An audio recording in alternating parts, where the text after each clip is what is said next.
नमस्ते दोस्तों, मैं हूं दिलीप गंगवार और ये है हमारा पार्ट नंबर 7। HTML का पार्ट नंबर 7 है। पार्ट नंबर 6 में हमने लिस्ट और कुछ टैग किए थे जैसे हाइपरलिंक वगैरह, और पार्ट नंबर 7 में हम करेंगे उसके आगे। तो देखते हैं पार्ट नंबर 7 में क्या करने वाले हैं हम। एक तो डिव और स्पैन, ग्रुपिंग टैग्स बोलते हैं इनको, कंटेनर भी कह सकते हो आप इनको। तो ग्रुपिंग टैग्स में होता क्या है, मतलब मीन्स हम कंटेंट डाल रहे हैं इसके अंदर अपने पेज पे, जो भी हम HTML में कंटेंट हमें ले रहे हैं। जैसे हमारे कुछ ऐसे दूसरे टैग्स हो सकते हैं, वो दूसरे टैग्स हम किस एक टैग में ग्रुप कर सकते हैं, उसके लिए होता है। तो डिव और स्पैन एक टाइप के कंटेनर हैं हमारे, और एक तरीके से एक थोड़ा सा स्ट्रक्चर प्रोवाइड करते हैं हमारे पूरे पेज को, वेब पेज को। तो वो देखते हैं। मगर इस पर एक चीज़ समझने वाली है, ब्लॉक लेवल और इनलाइन लेवल। डिव हमारा जो एक टैग है वो होता है ब्लॉक लेवल का टैग होता है, और स्पैन होता है इनलाइन लेवल। ब्लॉक लेवल मतलब होता है, वो देखते हैं एक बार आगे, समझाता हूँ आपको करके इसको। तो चलते हैं विजुअल स्टूडियो पे हम, ठीक है। तो सबसे पहले हम डिव देखते हैं, ठीक है। डिव जैसे कि नाम है, डिव मतलब डिवीज़न, ठीक है। मतलब हमने पेज को एक डिवीज़न दे रहे हैं, मतलब मीन्स एक पार्ट है ना। इसके अंदर हम दूसरे टैग बना सकते हैं, दूसरे टैग हम इसके अंदर रख सकते हैं। जैसे मान लीजिए एक मैंने पैराग्राफ ले लिया, ठीक है। Hello, this is my first div, ठीक है। डिव में एक बात ध्यान रखिए, जैसे कि हमने यहाँ देखा है कि डिव में कोई भी एट्रीब्यूट नहीं होता डिव का, ठीक है ना। बस CSS होती है। CSS आप अप्लाई करते हो डिव पे, स्टाइल इनलाइन CSS या इंटरनल जो CSS के बारे में आगे के सेशंस में देखेंगे CSS के बारे में। पर अभी ये समझ लेते हैं कि सिर्फ CSS अप्लाई कर सकते हैं, एट्रीब्यूट्स नहीं होते हैं। और ब्लॉक लेवल सेक्शन मतलब क्या है हमारा, कि जो हमारा वेब पेज है, अगर हम डिव लेते हैं तो वो आगे पूरी जगह घेर लेता है, ठीक है। इसको देखते हैं कैसे।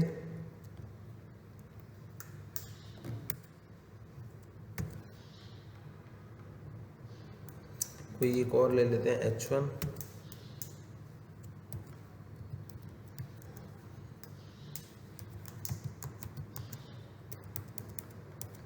दिस इज हेडिंग,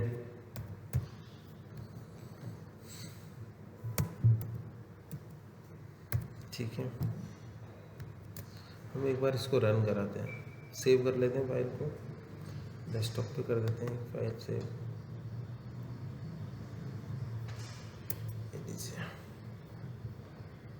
ठीक है, इसको रन कराते हैं।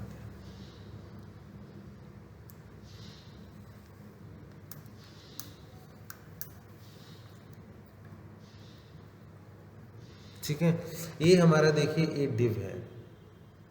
ये हमारा जो टैग पड़ा हुआ है वो डिव में पड़ा हुआ है, और उसके बाद ये हमारा टैग है। अब यही हम चीज़ सेम करते हैं स्पैन के साथ, ठीक है। फिर हम देखते हैं क्या डिफरेंस है हमारा स्पैन में, ठीक है।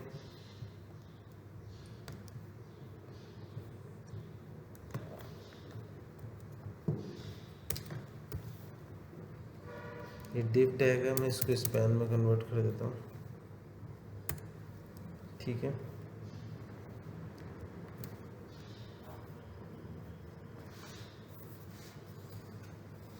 और ये हमारा, इसको रिफ्रेश कर दिया, ये देखिए कोई डिफरेंस नहीं है। मीन्स अब इसकी डेफिनेशन में एक चीज़ क्लियर होती है हमारी, जो डिव और स्पैन की, there is no difference visual, there is no visual difference in div and span. कोई विजुअल डिफरेंस इसमें नहीं है। जो आप, ये भी एक कंटेनर है और ये भी एक कंटेनर है। ये जो स्पैन होता है वो छोटे मतलब कि छोटे कंटेंट के लिए, कि स्मॉल कंटेंट के लिए स्पैन यूज करा जाता है और बड़े कंटेंट्स वगैरह के लिए, बड़े टैग्स के लिए डिव यूज किया जाता है। स्टाइल इसमें आप अप्लाई कर सकते हो, जैसे कि हम देखते हैं करके। जैसे हमारा एक डिव है, इस पर स्टाइल कुछ करते हैं, जैसे हाइट विड्थ वगैरह मैंने यहाँ दे दिया। हाइट इसकी दे दी मैंने 300 पिक्सल्स, ठीक है ना। और विड्थ दे देता हूँ इसको, सेम दे देते हैं, स्क्वायर बना देते हैं 300 पिक्सल्स, ठीक है। उसके बाद बैकग्राउंड कलर दे देते हैं, जिससे हमें थोड़ा सा अलग दिख जाए हमारा डिव। बैकग्राउंड कलर हमने दे दिया क्या, कलर दे देता हूँ मेरा फेवरेट, कॉर्नफ्लावर ब्लू, ठीक है। तो ये हमने इस पे कर दिया, और ऐसा ही हम अप्लाई करते हैं किस पे, अपना स्पैन पे, ठीक है। कलर थोड़ा चेंज कर देता हूँ,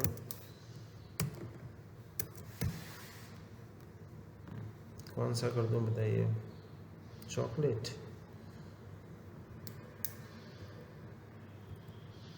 कॉर्न सिल्क, पता नहीं कैसा होगा, चलिए ठीक है। तो चलते हैं, ये हमारा हो गया रिफ्रेश। ये देखिए, ये हमारा क्या है, फर्स्ट डिव, और ये हमारा स्पैन है। और ये देखिए क्या एरर आ रही है इसमें, element P can not be nested inside element span, ठीक है ना। अब इस चीज को समझने के लिए मैंने इसके अंदर पी डाला है। जो पी टैग है हमारा पैराग्राफ टैग,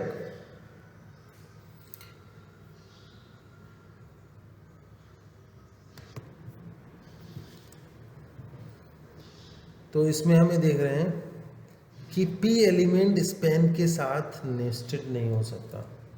तो इस चीज को हमें कैसे समझना है, वो ये है, यहाँ पे मैं कमेंट में लिख देता हूँ। यहाँ पे देखिए कुछ एलिमेंट होते हैं, जैसे हमारा है डिफ के लिए, जैसे P है जो अभी आपने देखा, H वाले हैं जितने एलिमेंट हेडिंग्स वाले, H1 to H6 form element है। ये तीनों एलिमेंट मतलब कि block line, block level elements हैं, ठीक है। तीन क्यों, ज़्यादा ही हो गए ना, ये तो H1 to H6 है, ठीक है। तो ये हमारे ब्लॉक लेवल एलिमेंट्स हैं। देखो उनको मैं कमेंट कर देता हूँ जिससे कि ये एग्जीक्यूट ना हो, ठीक है। तो ये तीनों एलिमेंट ब्लॉक लेवल एलिमेंट हैं, लाइक डिव, ठीक है, डिव के जैसे, ठीक है ना। ये डिव में नेस्टेड हो सकते हैं, ठीक है। और जो हमारा स्पैन है, स्पैन हमारा है, उसमें देखो ए है यानी हाइपरलिंक वाला हमारा है, और इमेज है, ये हमारे किसके साथ हो सकते हैं, स्पैन के साथ नेस्टेड हो सकते हैं, क्योंकि ये इनलाइन एलिमेंट है। अब आपको ये तो पता लग गया कि ब्लॉक लेवल एलिमेंट्स कौन से हैं, इनलाइन एलिमेंट्स कौन से हैं।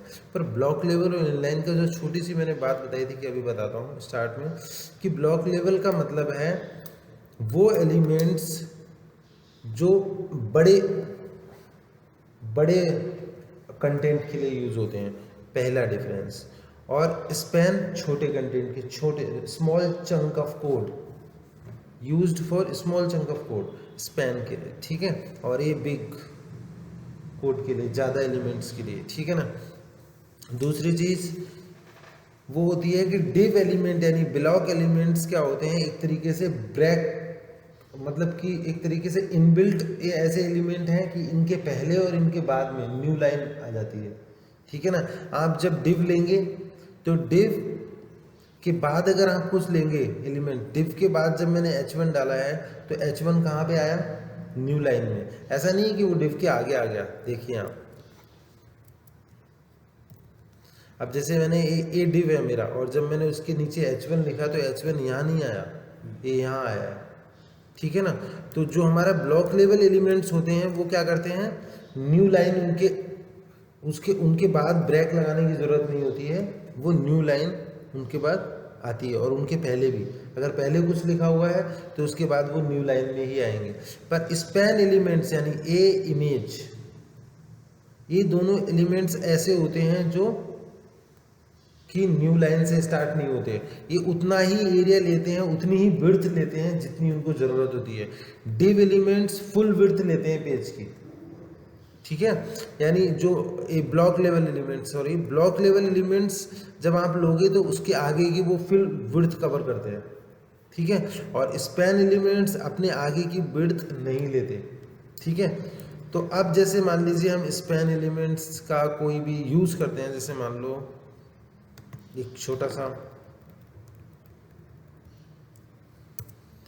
मैं यहाँ पे यूज़ करता हूँ ए टैग,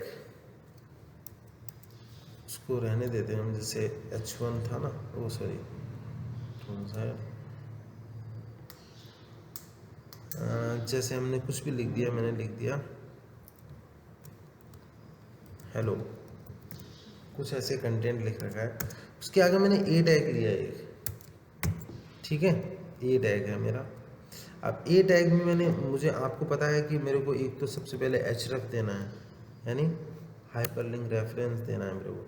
मैं कुछ भी दे देता हूँ इसके अंदर, हाइपरलिंक रेफरेंस किसी पेज का दे देता हूँ मैं डेस्कटॉप पे, ठीक है।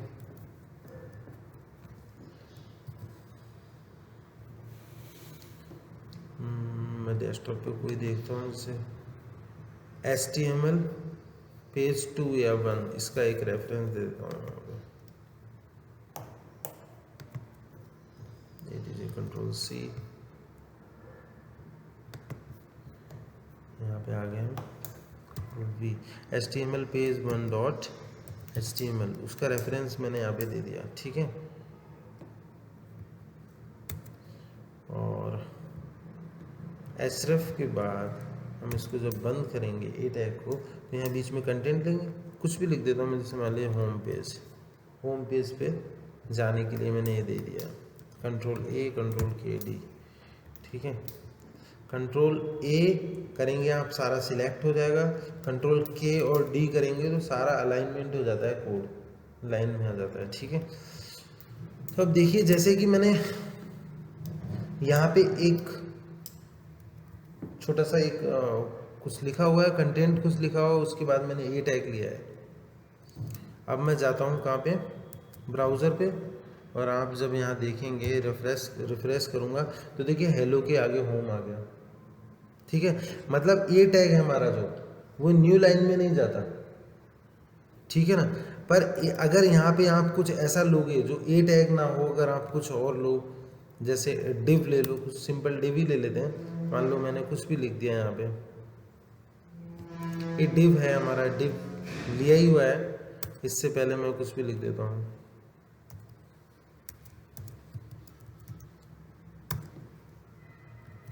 ये देखिए, और मैं इसको रिफ्रेश करता हूँ तो देखिए हेलो के आगे डिव नहीं आया। इन दोनों चीज़ों में आपको डिफरेंस समझना है। चाहे आप सोच रहे हो मैंने नीचे लगा रखा, मैंने हेलो के आगे डिव लगा दिया, यहाँ हेलो के आगे ही ये लगाया हुआ है, यहाँ हेलो के आगे ही डिव लगाया हुआ है, पर ये डिव न्यू लाइन में आ रहा है और ये उसी लाइन में आ रहा है। That is the difference between inline block level and ये देखिए, ठीक है। ये हेलो के आगे डिव नहीं आया, ये न्यू लाइन में आया, और डिव के बाद में भी जो आप अगर कुछ एलिमेंट ऐसा डालेंगे तो वो न्यू लाइन में ही आएगा, डिव के बाद न्यू लाइन आती है।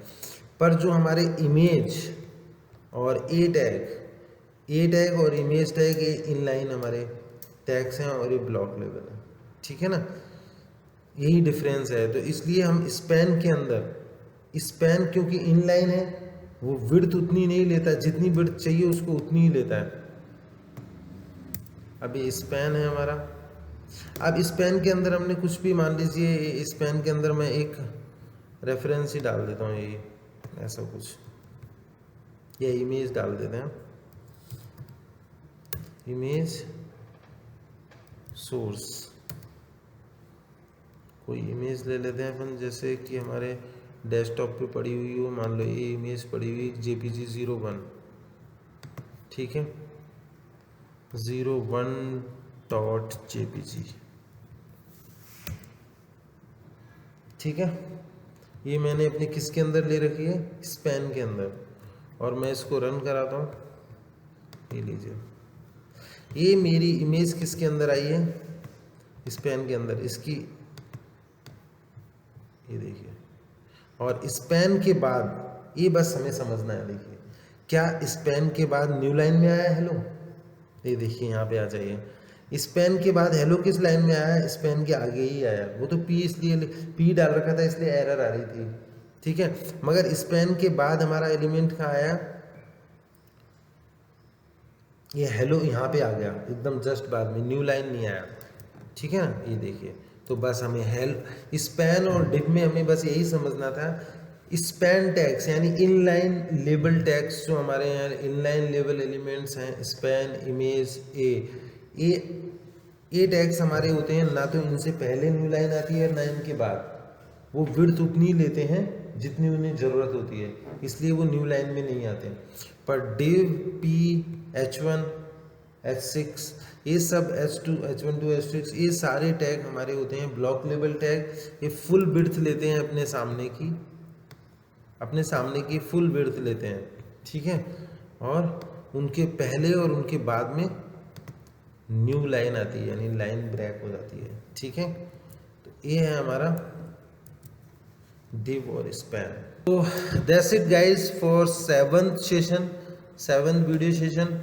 और जिन लोगों ने भी पीछे के वीडियो सेशन ना देखे हों वो ज़रूर देख लें। तो थैंक यू, सी यू।